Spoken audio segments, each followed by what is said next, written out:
बाहर निकल जाता हूँ నేను మెల్లగా అడుగులేస్తూ బయటికి వెళ్తాను. और घर के चारों ओर घूमकर प्रार्थना करता हूँ ఇంటి యొక్క నాలుగు వైపులు తిరిగి నేను ప్రార్థన చేస్తాను. मेरे घर फट ना जाए, నా ఇల్లు పడిపోకూడదు, गिर ना जाए, నా ఇల్లు పగిలిపోకూడదు, పడిపోకూడదు. मेरे बच्चे सुरक्षित रह सके, నా పిల్లలు సురక్షితంగా ఉండాలి. पति पत्नी हम सोते नहीं रात में నేను నా భార్య మేము రాత్రి సమయంలో నిద్రపోము. क्योंकि दीवार गिरने की डर रहता है. ఎందుకంటే గోడ పడిపోతుందేమో అని భయం. जगदलपुर में एक पास्टर घर गिरने से मर गए.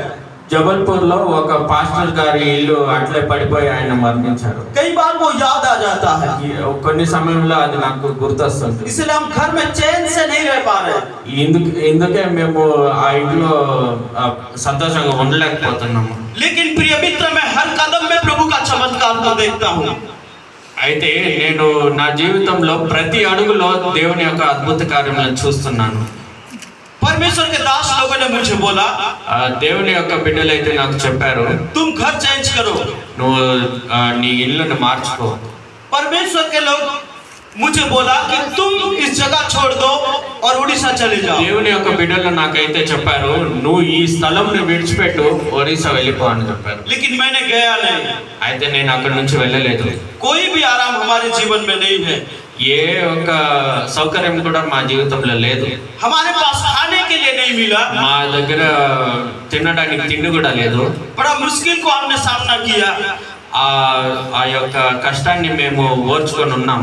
मेरा बेटा ब्लेसन का जब 5 साल हो गया, నాకు నా యొక్క కుమారుడికి అయితే 5 సంవత్సరాలు. उसको स्कूल मैंने भेजना शुरू कर दिया. నా యొక్క కుమారుడిని నేను స్కూల్ కి పంపించడానికి ప్రారంభించాను.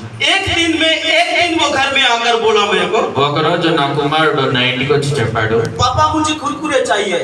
నాయనా నాకు కుర్కురే కావాలి అన్నాడు. सारे दोस्त कुरकुरे लेके जाते हैं, నా యొక్క ఫ్రెండ్స్ అందరూ కుర్కురే తీసుకొని పోతున్నారు, मुझे भी चाहिए. ఆ కుర్కురే నాకు కూడా కావాలి అన్నాడు. मुझे 5 रुपया का कुरकुरे खरीद के देने के लिए कुछ भी नहीं है. అప్పుడు నా దగ్గర 5 రూపాయలు ఇచ్చి నా కొడుకు కుర్కురే కొనిచ్చే కూడా నా దగ్గర డబ్బులు లేదు. मैंने उसको बोला, నేను వాడికి చెప్పాను, ठीक है बेटा कल ले जाएगा. సరే నాయనా రేపు తీసిస్తాను నీ కుర్కురే అని చెప్పాను. मैंने सोचा वो भूल जाएगा. నేను అనుకున్నాను నా కొడుకు దాని గురించి మర్చిపోతాడేమోనని. उसके बाद हम सो गए. దాని తర్వాత మేము ఆ రోజు పనుకున్నాం. सुबह सबसे पहले उठा రేపు మరుసటి రోజు ముందు లేచాడు. और बिस्तर में रहकर यही शब्द बोला, ఆ పడకలో కూర్చొని నేను ఈ వాక్యం అయితే చెప్పాను, पापा कुरकुरे आप देने के लिए वादा किए हो. నాయనా నిన్న చెప్పావు కదా నువ్వు కుర్కురే తీసిస్తానని అని నా కొడుకు అడిగాడు. मैंने मुश्किल में पड़ गया, सोचा నేను అప్పుడు సమస్యలో పడిపోయాను. नहीं है मेरे पास. నా దగ్గర డబ్బులు లేవు. उस समय हमको जंगल जाना पड़ता था सुबह सुबह.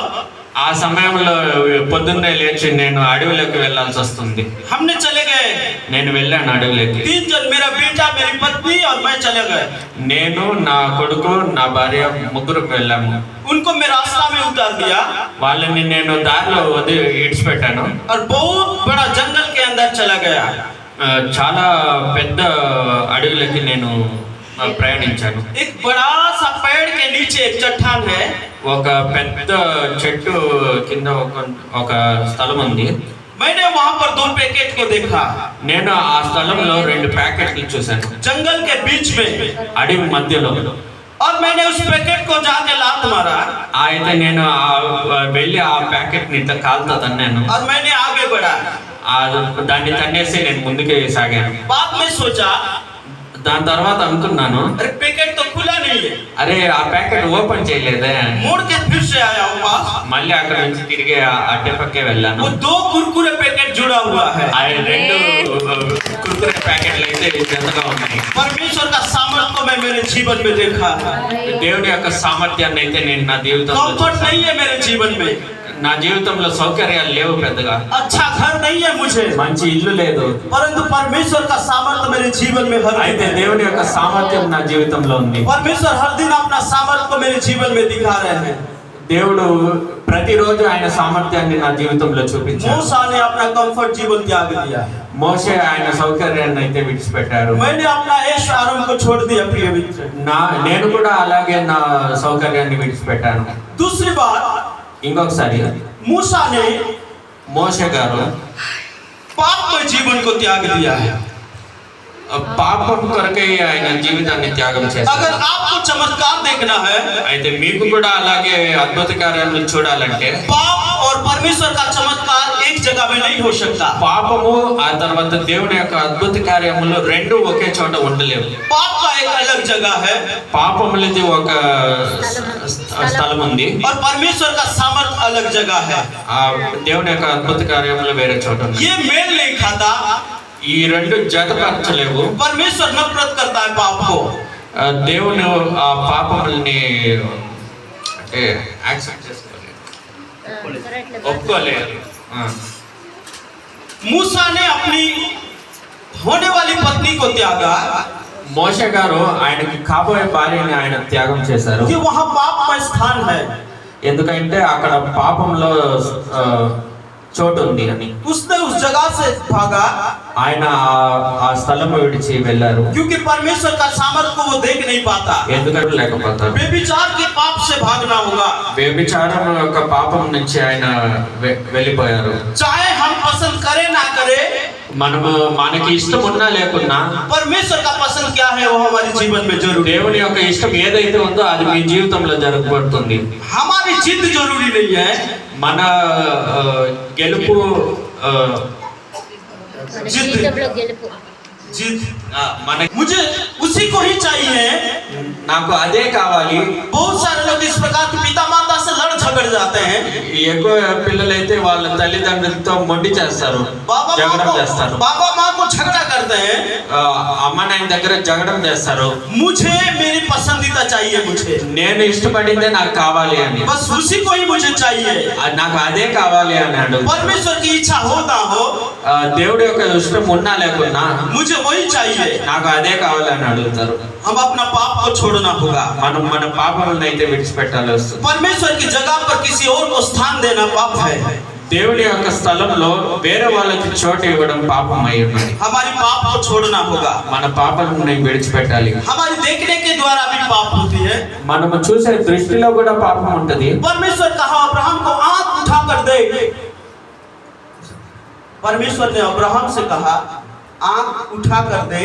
పరమేశ్వరుడు అబ్రహాంతో చెప్పారు, కన్నులు తెరిచి చూడు, मैं तुझे इन सारी आशीर्वाद को दूंगा, నేను నీకు అన్ని ఆశీర్వాదాలను ఇస్తాను. लेकिन मैं आज आपसे बातें करना चाहूंगा। అయితే నేను ఈ రోజు నీతో కొన్ని విషయాలు మాట్లాడాలను. आप किस चीज को आंख उठा कर देखा है?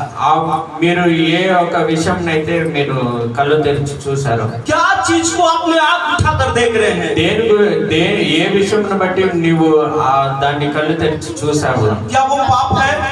అది పాపం అయి ఉన్నదా? अगर आप पाप को देख रहे हैं నీవు ఒకవేళ పాపంని చూసినట్లయితే तो आप चमत्कार को नहीं देख पाएंगे। నువ్వు అద్భుత కార్యములను చూడలేవు. आप चमत्कार को देख नहीं पाएंगे। నువ్వు అద్భుత కార్యములను చూడలేవు. प्रिय परमेश्वर के जन, దేవుని యొక్క సంగమా, परमेश्वर ही हमारा सब कुछ समाधान है। దేవుడే మనకి అన్ని దానికి ఉత్తరమై ఉన్నాడు. परमेश्वर के वचन में लिखा है, దేవుని యొక్క గ్రంథములో రాసున్నది, याकूब उसका 2 का 19 में लिखा है। जामेश యాకోబు రాసిన గ్రంథం 2 నీ యొక్క బాగుండకపోవడమే చేస్తాయి. यिर्मयाह 5 का 25 में लिखा है, ఇర్మియా గ్రంథము 5వ అధ్యాయము 25వ వచనము, तुम्हारे पाप कारण सब कुछ रुक गया है। నీ పాపము వలన అన్ని నిలవబడిపోయాయి. तुम्हारे पाप के कारण सब कुछ रुक गया है। నీవు చేసిన పాపము వలన అన్ని స్తంభించిపోయాయి. अगर हम पाप को तोड़ते हैं, ఎప్పుడైతే మనం పాపంని విరగొడతామో परमेश्वर का सामर्थ्य हम अपने जीवन में देखते हैं। దేవుని యొక్క సామర్థ్యాన్ని మనం మన జీవితంలో చూస్తాము. इसीलिए लिखा है, ఈ గ్రంథంలో రాసున్నది, मन फिराओ और लौट आओ, मन फिराओ और लौट, నా యొద్దకు రండి, तुम्हारा पाप मिटाया जाएगा। మీ యొక్క పాపములు కడగబడతాయి. पाप मनुष्य का सबसे बड़ा दुश्मन है। చాలా పెద్ద శత్రువు అయినది. परमेश्वर का सामर्थ्य को देखने नहीं देगा। దేవుని యొక్క సామర్థ్యాన్ని మనల్ని చూడకుండా చేస్తాయి. हम उस उकाब के जैसे हैं। ईगल। ఈగల్ గద్ద గద్ద మనము గ్రద్ద వలన हम उस जब ईगल का चोंच बड़ा हो जाता है, ఎప్పుడైతే గద్ద యొక్క ఆలోచన పెద్దగా ఉంటుందో